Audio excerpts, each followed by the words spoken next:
Hi, this is Karen from White Willow. Today we are going to do beef stew in the canner. I'm going to go over the basics for some of y'all that have been asking. These are quart jars. This is my funnel to kind of get things in the jar without making a mess around the lid, even though you still kind of make a mess around the lid. This is to retrieve the lids out of the hot water, and this is a debubbler. Now you can use the back of a wooden spoon or a knife, and this is also what helps you get the jars out of the hot water in the canner after they've been in there for quite some time.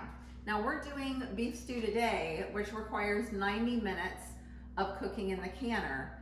And if you're wondering about pressure or gauges, it's all on the back of your ball jar box, but we are in Florida and we are at sea level, so the gauge has to be somewhere around 11 pounds of pressure, and it stays there. We try to keep it there throughout that 90 minutes, and I'll show you how to check on that after we get started. So I'm gonna go ahead and show you the products that I have today. I have beef stew, I have beef broth, celery, potatoes, carrots, corn, and onions. We are going to put these in the jar, just in any kind of pattern. It doesn't really matter what you do first. I usually just start with the beef. So we're gonna go ahead and use the funnel to put them in. And remember, you gotta make room for your other ingredients. So however full you want it on the beef, do that. You can always go back and add it. We are gonna pack these relatively tight.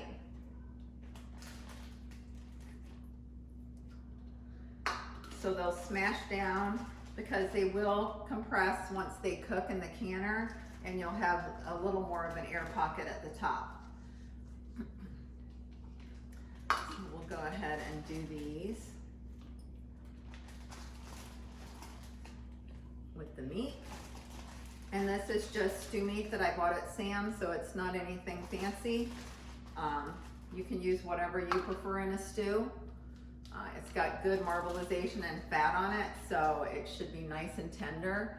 Everything that is in the canner comes out super tender because it really pressurizes all those ingredients through every fiber of the meat that you put in here. So it just comes out very flavorful, instead of like just baking it in the oven and only the outside being, with the flavor, and then the inside's just chicken or beef or whatever. So I'm gonna go ahead and just shove those a little bit. I'm gonna set this aside. We're gonna do the potatoes next. It really doesn't have to be in any particular order. And again, the ingredients are really what you want it to be. So whatever your taste buds fancy, that's what you put in it. So we're gonna set that aside. I'm gonna add a little celery. Just a little to each jar, just to give it some flavor. You can add celery seed too if you don't have any celery and you have celery seed in your pantry. Just go ahead and add a little celery seed. Again, to where I need to smush it down to get the carrots and the onions in. That one's a little lower. I'm gonna go ahead and set that aside. I'm gonna go ahead and smash this down as much as possible. Each jar. I'm gonna get the carrots out and put those in next.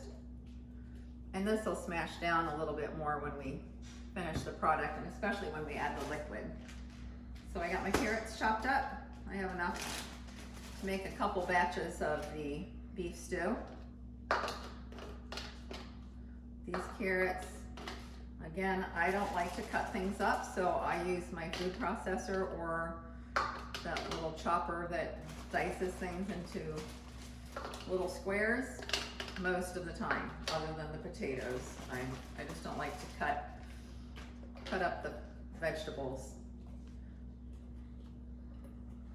I'm gonna smash that one down. And then you can always just throw one, if it's a little full, into the other jar. Carrots smashed down there, but they're kind of looking pretty. Nice color to it, and once we add the liquid, it'll go down a little more. And we'll get the onions in, and then we'll add the seasoning. So this is your one meal in one jar. I'm just gonna have a few more carrots in. We're gonna set that aside and just get the onions out. So I'm gonna go ahead and just press down the jars pretty tightly so it's nice and snug. Got a little escape artist there from that celery. And then we're gonna throw some onions in. That one could actually have a little more meat in it, probably. I'm gonna go ahead and throw some onion in here. And we'll talk about the space in a minute that you have to leave at the top. These are kind of chopped in some strings. I should have chopped them maybe a little bit more in cubes and it would go in there a little better. But you just smash it down. You just want the flavor. They really are looking pretty.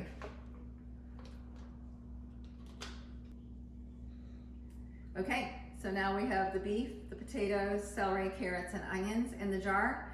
And we're just gonna go ahead and add our liquid. So I just have beef broth that I just boiled on the stove for a few minutes, and I'm just gonna go ahead and scoop that in. You can kind of see how it's filling up with the juice. And then we'll add the ingredients. And it doesn't matter when you add the ingredients because the boiling effect that it has in the canner, it's gonna get into all the parts of the jar and every piece of the vegetable and the meat. I'm just gonna not quite do it very full just so we can get the ingredients and the spices and seasoning in there.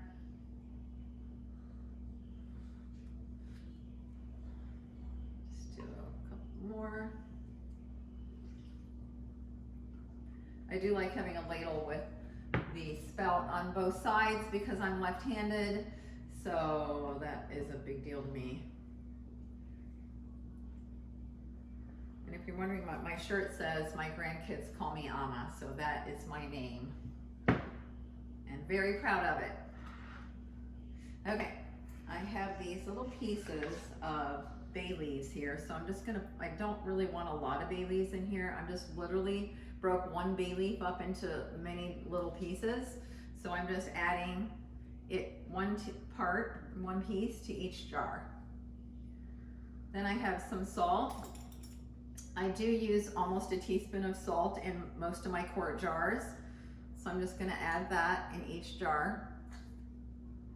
And this is just sea salt from Sam's, just a giant container. And if you don't like a lot of salt in your diet, you can always use less. This is garlic. I accidentally bought this fine powder garlic, so I'm anxious to get rid of it because it's like dust.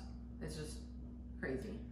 So again, I'm gonna add a little over a teaspoon because this family really likes garlic. We always buy garlic and we always have garlic and we always buy it again. So we always have too much garlic in this house, but I say never enough.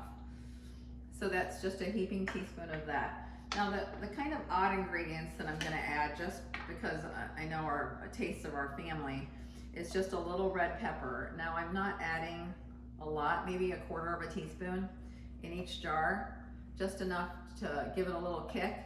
And also, instead of adding just regular pepper, we're just gonna add the crushed red pepper.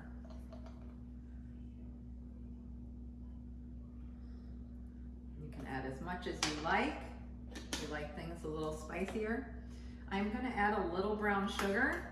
I like things a little sweeter, so I tend to put a little brown sugar in anything that I have a tomato base with, and I am gonna add a little tomato base to this.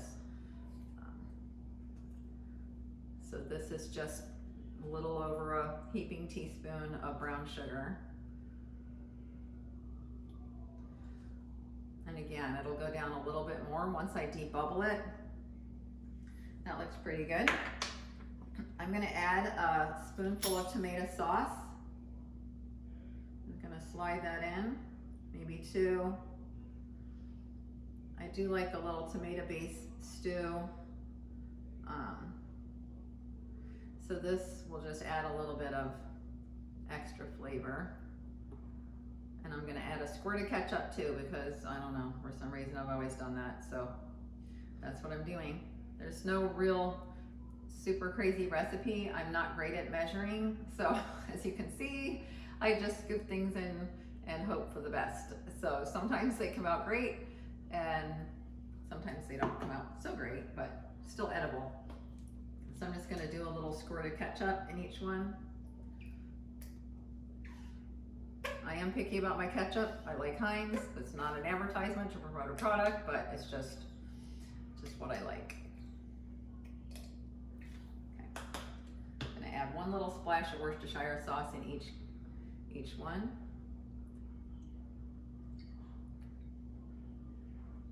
I tend to look at recipes and then I just kind of try to figure out what I want to do with that recipe. So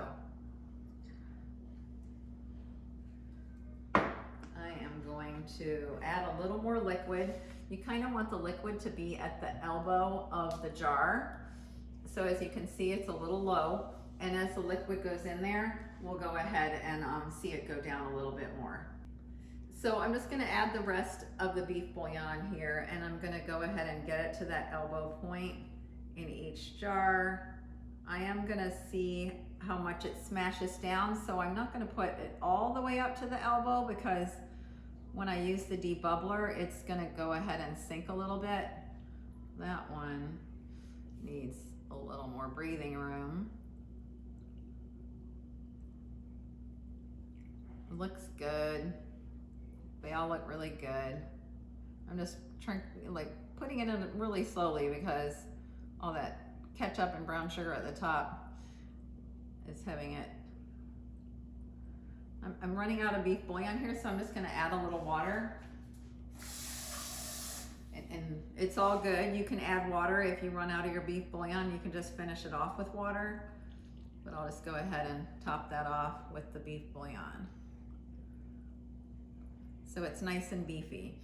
The kind of beef bouillon I like to use is this Knorr's, and the bay leaves. You can just get something cheap at the store, whatever you have. Everybody has bay leaves in their pantry. So not everyone, but probably 99% of people. So as you can see, I'm kind of bringing the line up here. I'm not going all the way to the top yet because I want to debubble it and see where it lands. So I'll show you what that looks like. So you're just literally going to take the debubbler and shove it along the sides and the edges, and it will go down a little bit, and that's okay. You want it to, because you want to see really how far you have the jar filled. And one way you can check it is the other end of the debubbler has a little measuring stack on it, and you just put it in, and if it's right at the top of the food, then you're in good shape. I just take these little paper towels folded in a square. I have vinegar here, it's just white vinegar.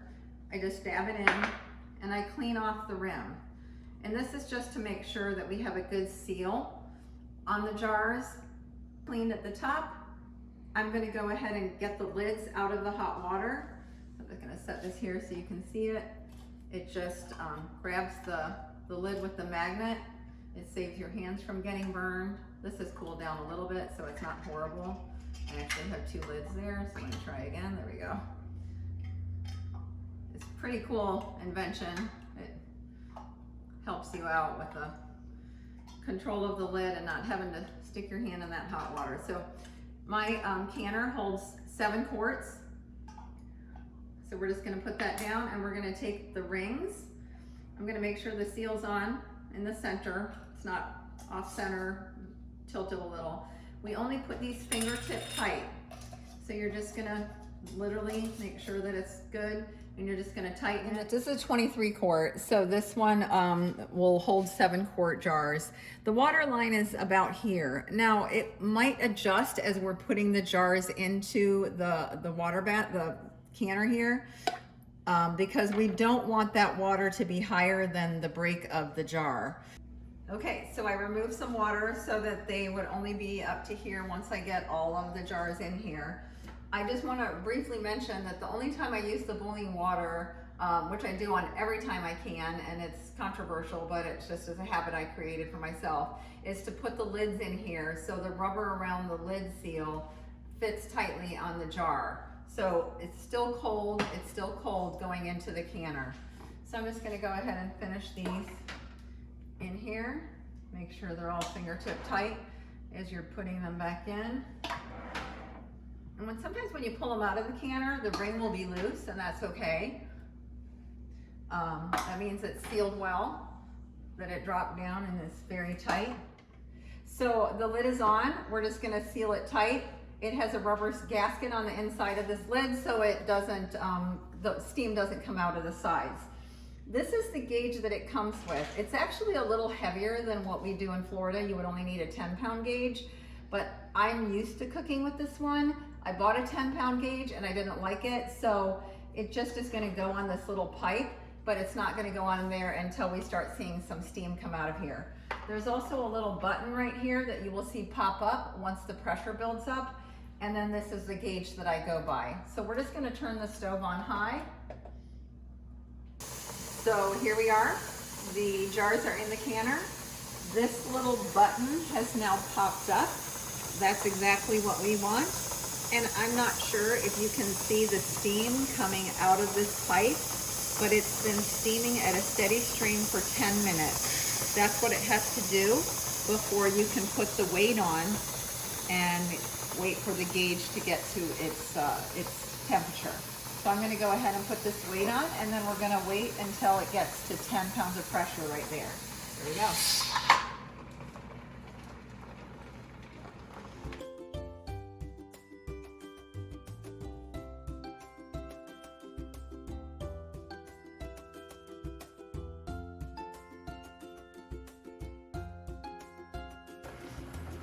Okay, so the gauge is at 11.